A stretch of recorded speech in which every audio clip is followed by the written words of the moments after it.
Hi, I'm John Schultz, owner of JDS Home Inspection Services in Denver, Colorado. It's time to talk about the most important installed appliance in the house, the furnace and HVAC system. HVAC stands for heating, ventilation, and air conditioning. Most homes these days have forced air heating and air conditioning. Some homes have a boiler system, which does the same job, but with water instead of air. These systems are fairly low maintenance, so we'll focus on forced air systems in this video. We'll start with the face of the system. The thermostat tells your furnace when to turn on.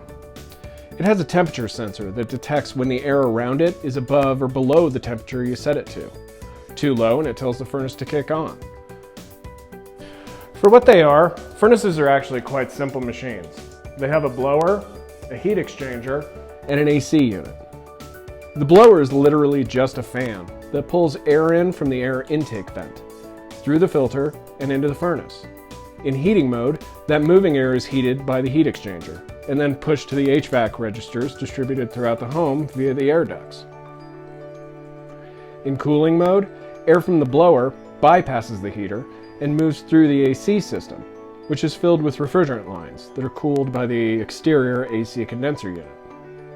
The serviceable lifespan of a furnace is about 25 years based off of national averages. That doesn't mean it stops working, but it does mean that replacement parts are going to be a little bit harder to come by. Plan on replacing your furnace if you're getting close to this date. If you ever need to shut off the unit completely, you'll find an emergency shutoff switch within 4 feet of the unit. Furnace filters catch dust and particulates before they get sucked into the system. It keeps it from gumming up the furnace. Filters should be changed generally once every 3 months. I suggest once a month, especially during wildfire season. This will ensure good, clean air house-wide. A dirty filter makes the furnace work harder to pull air into the system.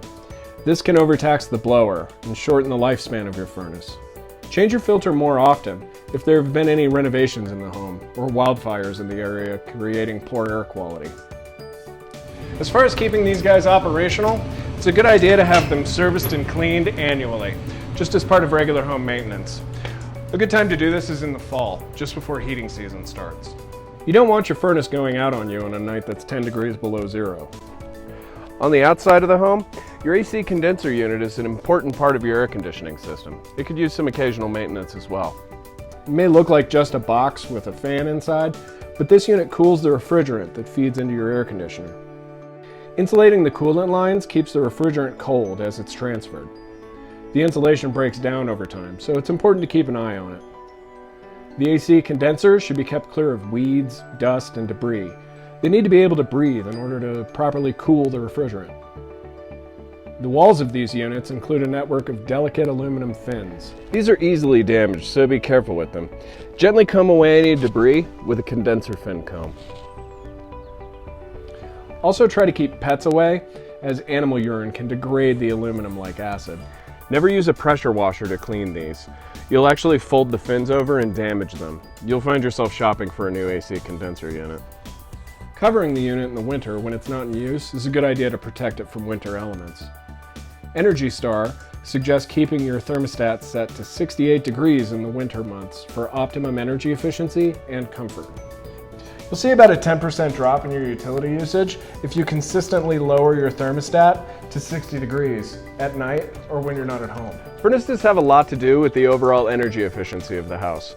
Since they're not only a gas-burning appliance, they're usually the largest consumer of gas utility in the entire household. Take a look at my energy efficiency video for more information. Thanks for listening, and be sure to check out our other videos for helpful tips on other home-related subjects.